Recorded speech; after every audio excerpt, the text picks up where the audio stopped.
Hello, I'm Sally Pointer. Today I'm making finger loop braids and with an end purpose in mind. Today my braids are going to be hatbands.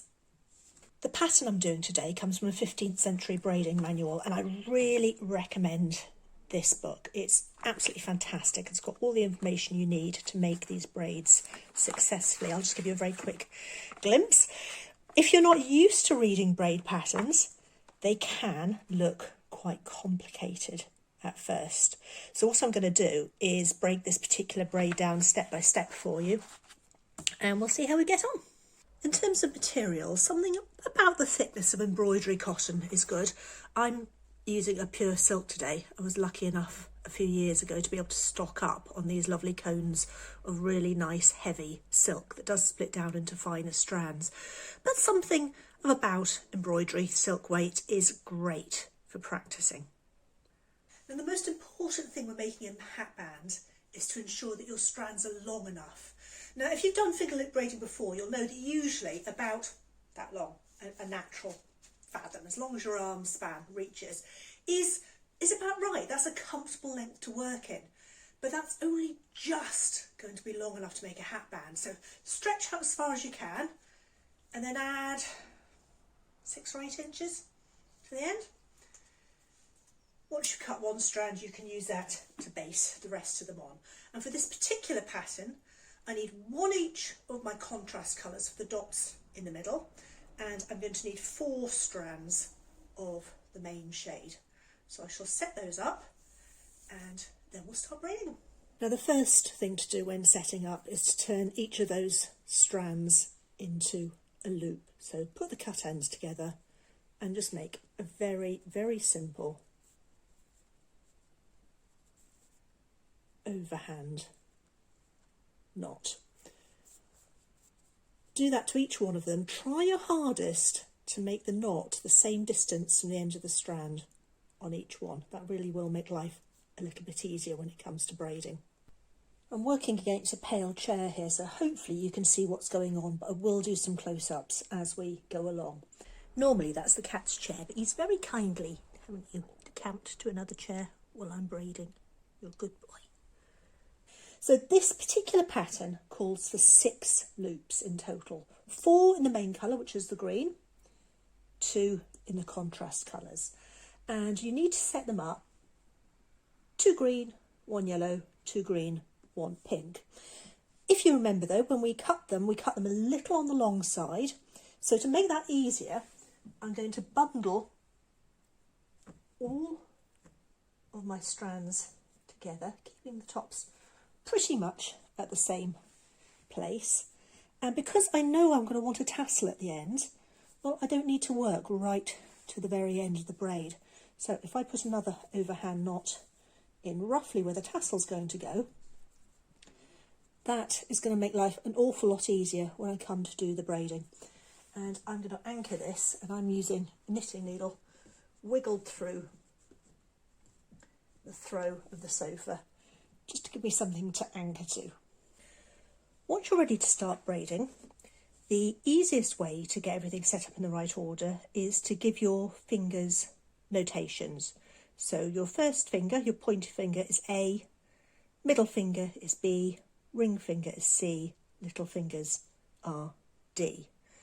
And with this particular pattern, you want a main colour on B and C on the right hand, and on B and C on the left hand, so that's the same fingers on each hand. On your right hand you have the pink, the contrast colour, on D, and on the left hand you have the contrast colour, which in this case is the yellow, is on A. Now if you look at how my hands are sitting, and I will do this from a couple of different angles, see how my fingers are slightly curled in on themselves. Whether you hold your hands upwards or downwards or sideways as you work, that little bit of a curve just stops those strands dropping off. It's not that it's impossible to pick things up if you drop them, it's just a bit of a pain. All right, let's go through the basics of the braid, then I'll change angle and I'll do it again from a couple of different directions. So with this particular braid, finger A on the right hand has to go all the way through B and C, all the way over to the hand, and it's going to pick it up reversed. All right, so we'll do this slowly. If I pick it up straight, I'll pick it up from the top loop, but if I pick up the bottom loop, it's going to turn over as it comes through. This is now giving me 3 green on the right hand, 1 on the left. And I'm just going to walk this side down to give me a gap. Now, this middle finger is feeling lonely. There's nothing there. It wants its thread back. So it's going to go through the green on this side, all the way over to C on the other. Pick it up reversed.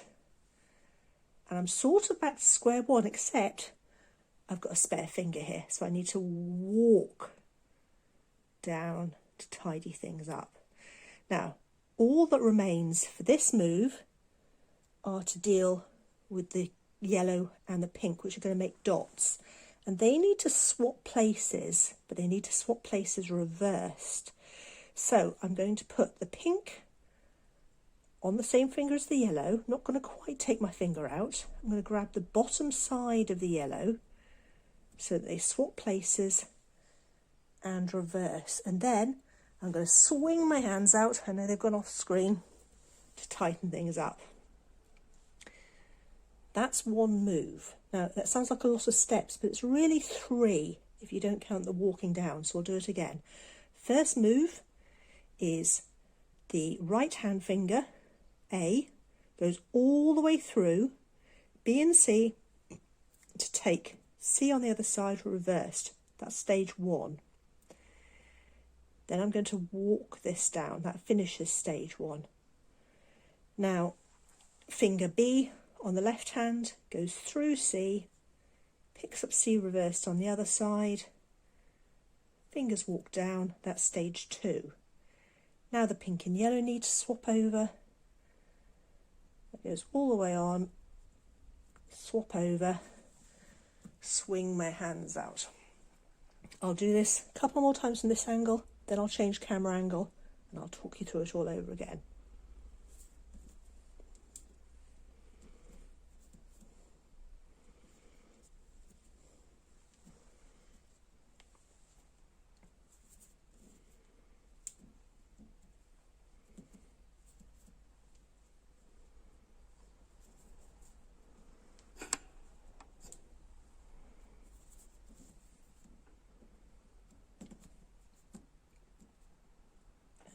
What am I doing? Put those down.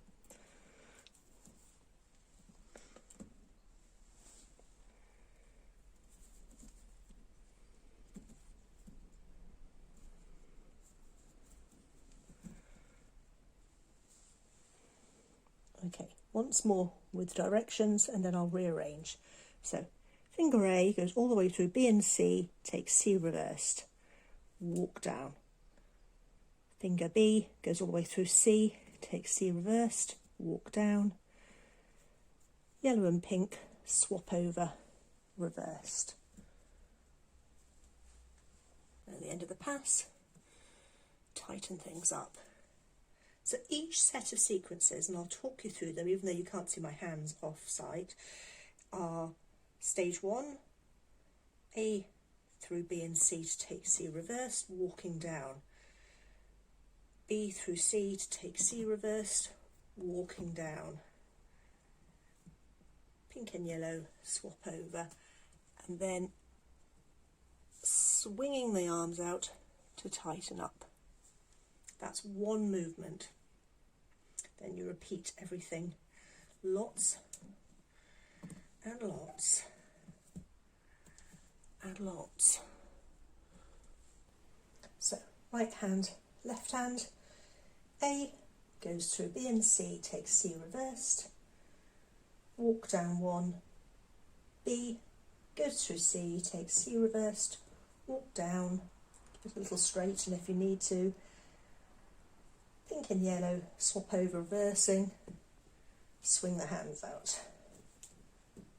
Sometimes I'll spread my hands out partway through a sequence, sometimes I wait till the end, it just sort of depends how it's feeling.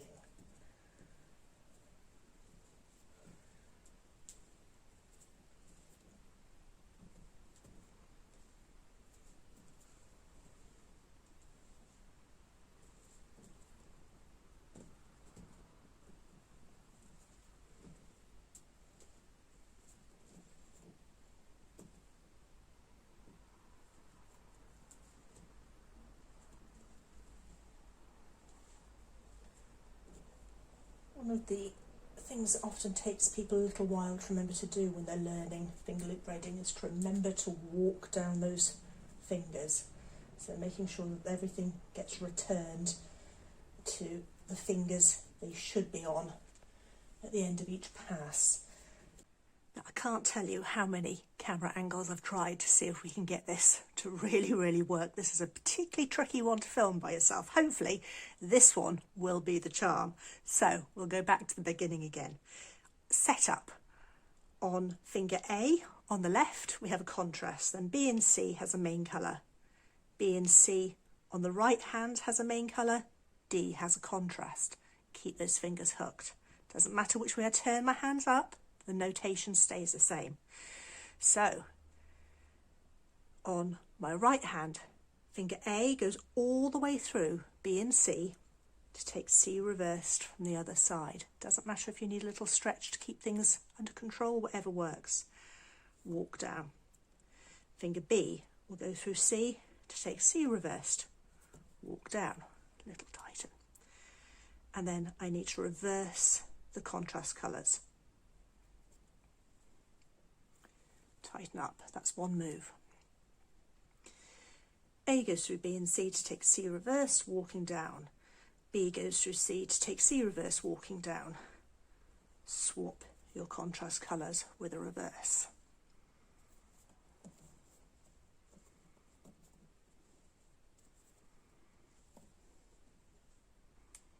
So at the end of each pass, you're always back to exactly the same point, except the contrast colours swap hands. So A through B and C, take C reverse, walking down. B goes through C to take C reverse, walking down. Pink and yellow swap places.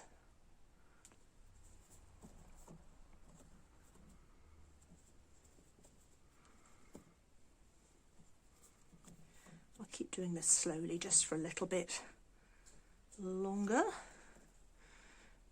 and then I'll speed up to finish.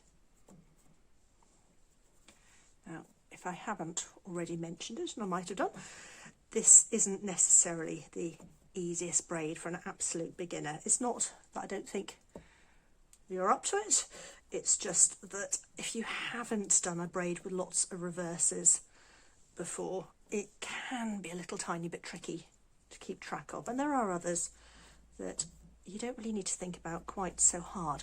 Having said that, most people, once they've done a few passes of this one, they build up the muscle memory very quickly, and it doesn't take them long to get their hands behaving. And once you've done a little bit of this, you're fine to have a conversation with a friend, look out the window half-heartedly, keep an eye on the birds, see what the cat's up to. You know, all the day-to-day things.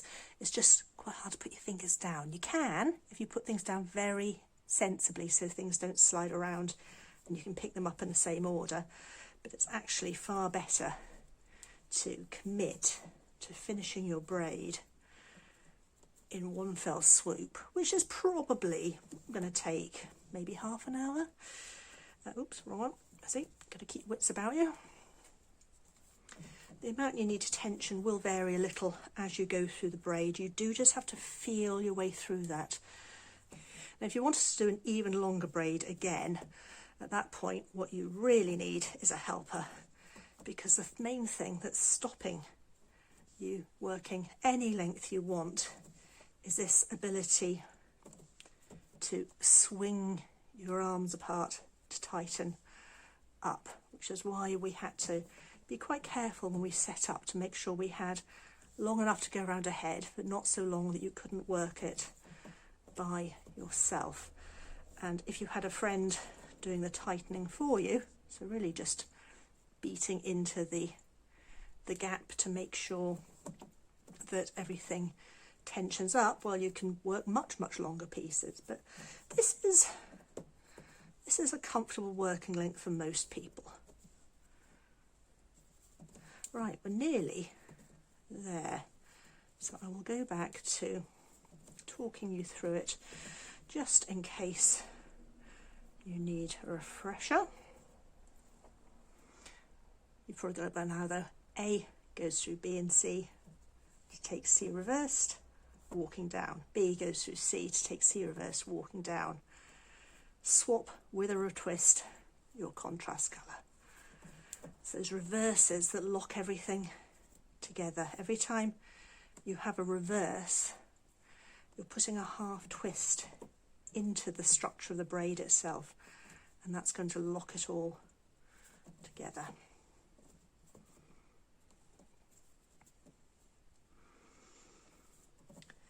Now, as you can probably see, I'm not that far from the end now, and what I want to try and do is work down as far as is realistically comfortable, whilst leaving enough for a nice tassel which will reasonably match what I did at the other end of the braid. If you remember, we tied a knot right at the start to shorten the overall length, and I really want to mimic that at this end. So I think there's a few more passes left, but not too many. You can see all those lovely little pink and yellow dots really showing up against the green background. Now, I do think this is one of the prettiest simple braids out there. The name is meant to refer to it looking like little barley corns lined up, which I really like. It's a good braid for a hedge botherer.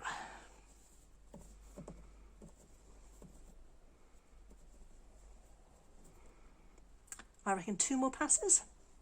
So picking up C reverse, walking down, picking up C reverse, walking down, pink and yellow, C reverse, walking down, pink and yellow. Okay, now I'm going to stop there. I'm going to take my fingers off. Now, if I just leave it there and cut the ends off, it's not going to untangle quickly. But I want a hatband, so I'm going to actually bind the end with a scrap of thread before I do the finishing. So I'm just going to whip a little thread around it, tie a knot, do that at both ends. Then we can frill it out, make it look pretty. A quick comb through of the tassels, and this braid should be ready to be fitted to a hat. And the same pattern done in different colours can really look quite different each time, as can the tension differences. This one I can see I did a little tiny bit looser than the dark one, and as a result it's come out as a slightly plumper braid, even though it's exactly the same background thread. One trick that I found is quite useful if you're trying to use your braid to set a Tudor style cap to the right size is actually tie the braid around your own natural head size, and then once it's on the cap, the thickness of the hat itself will raise this up to a really sensible height, and you can trim shorter the tassels. It's always better to leave the trimming till right at the end.